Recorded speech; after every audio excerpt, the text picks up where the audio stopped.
O Pão Diário, o devocional de hoje, tem por título Justos e Ímpios. A leitura bíblica se encontra em Malaquias, capítulo de número 3, versículos de número 13 ao 18. E diz assim: O Eterno diz: Vocês disseram palavras duras contra mim. Vocês perguntam: quando é que fizemos isso? Quando vocês disseram: não vale a pena servir a Deus. O que ganhamos com isso? Quando fizemos o que ele nos pediu e andamos por aí de cara amarrada, levando a sério o Senhor dos Exércitos de anjos, que diferença isso fez?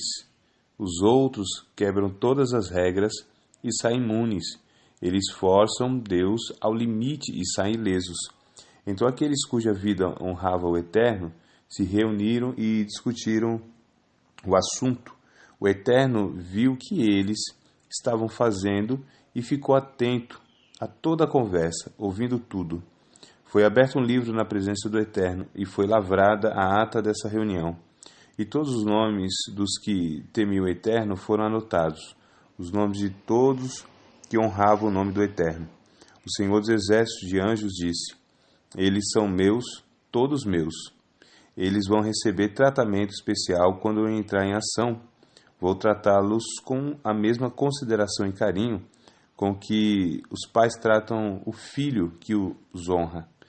E vocês verão outra vez a diferença entre quem fez o que é direito e quem não faz, entre servir o Eterno e não servi-lo. Bom, se você é cristão e dá valor a um procedimento justo, já não terá pensado às vezes que não vale a pena ser fiel a Deus? Afinal, você é honesto, luta com dificuldades e se esforça, mas os resultados nem sempre são satisfatórios. Enquanto isso, nota muita gente que não se importa nada com Deus e é desonesta e falta com seus compromissos, mas parece ter mais resultado e prosperidade que você. Diante dessas observações, é natural que surjam questionamentos tais como: vale a pena ser justo e honesto? Ao ler hoje o texto do profeta Malaquias, você deve ter notado algo semelhante. Servir a Deus seria inútil e sem vantagem nenhuma. Até parece melhor praticar o mal e desafiar o Senhor. Outro que sofreu com isso foi Asaf, o autor do Salmo 73. Ele admite que tinha inveja dos arrogantes, que prosperavam seus caminhos. Se olharmos para os resultados imediatos, parece que o ímpio leva mesmo vantagem sobre o justo. Mas diante de Deus, tudo muda de figura. A esses que se queixavam em Malaquias, aqui no capítulo 3, Deus nos dá, nos versículos 16 ao 18, uma promessa bem clara, caso permanecesse fiéis a Ele. Também Asaf descobriu isso, depois de desabafar toda a sua frustração com o sucesso dos ímpios e de reconhecer que não conseguia entender aquilo. Ele se pôs na presença de Deus e tudo mudou.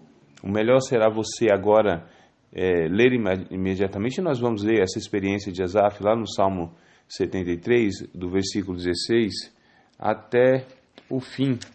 E aí nós vamos perceber aqui o esclarecimento na alma de uma pessoa que questiona sobre essas aparentes injustiças. Diz assim: se eu tivesse contado as mesmas mentiras, teria traído teus filhos queridos, quando tentei compreender.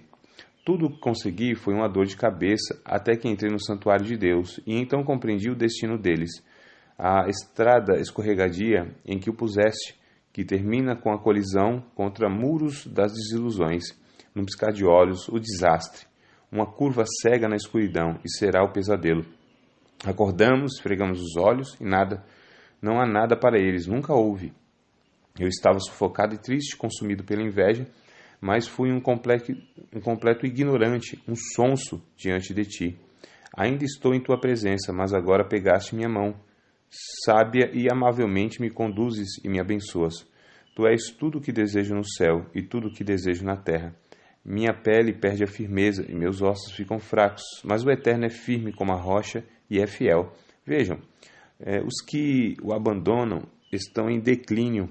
Os desertores não terão outra chance, mas para mim estar na presença de Deus é inigualável. Fiz do Eterno, o Senhor, a minha casa. Ó Deus, cantarei ao mundo e contarei ao mundo o que fazes.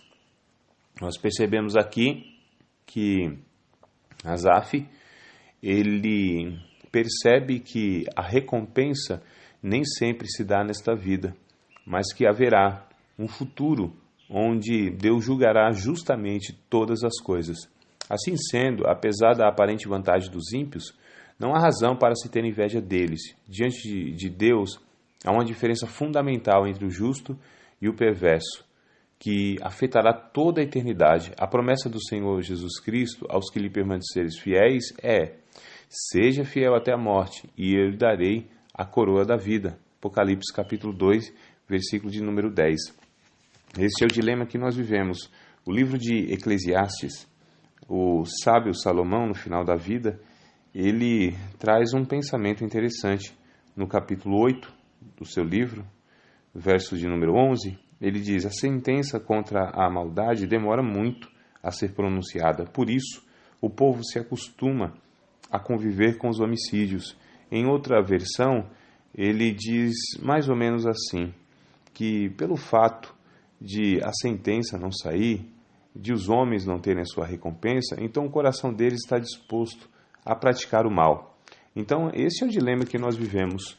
O dilema onde muitas vezes aqueles que querem fazer o que é correto, agir com ética, com moralidade, serem responsáveis, eles têm mais dificuldades nesse mundo de injustiça, de desonestidade, onde as pessoas veem os resultados no imediato e já não mais vivem como se tivesse que passar ileso sobre todas as consequências da vida. Há uma lei universal onde se colhe aquilo que se planta, talvez não imediatamente, mas a colheita virá, a conta virá. Então nós precisamos compreender que nós fazemos o que fazemos porque há uma convicção de que é correto fazer, mesmo que os resultados não venham positivamente, satisfatoriamente, mesmo que as pessoas que fazem tudo errado, parece que elas têm um resultado e têm mesmo imediato positivo.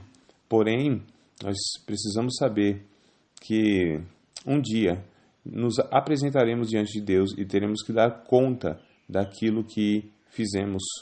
E aí vem o texto dizendo: haverá uma diferença entre o que serve a Deus e o que não serve a Deus. A eternidade revelará isso. Infelizmente, para muitos que a eternidade apresentará ou cobrará a conta, será muito tarde para que eles possam quitar e não terão condições para quitar esta conta. Nós percebemos que Mateus diz que Jesus, ele comparou um homem prudente que escutava as suas palavras e as praticava como um homem que edificava a sua casa sobre a rocha. Veio a chuva, sopraram os ventos, correram os rios, mas aquela casa não foi abalada, não foi destruída. Então a gente percebe que na construção desta vida, aquele que constrói e tem um resultado mais rápido, ele construiu sobre areia, ele gastou menos material, ele teve uma construção e um resultado aparente mais rápido, porém não havia bases, não havia solidez. Quando veio então a adversidade, quando veio então o juízo, então essa casa não permaneceu. Mas aquele que se esforçou mais, aquele que gastou muito mais tempo, recursos para construir a sua vida com bases sólidas, este resistiu a todos os intempéries do tempo. Nós percebemos então que vale a pena fazer aquilo que é correto, viver como um justo, ainda que a gente não tenha esse imediatismo que se vive hoje dos resultados aparentes, rápidos e satisfatoriamente, mas porém sabemos que nós somos aqueles que acreditam que haverá uma eternidade e que a eternidade cobrará de todos nós. Deus abençoe a todos.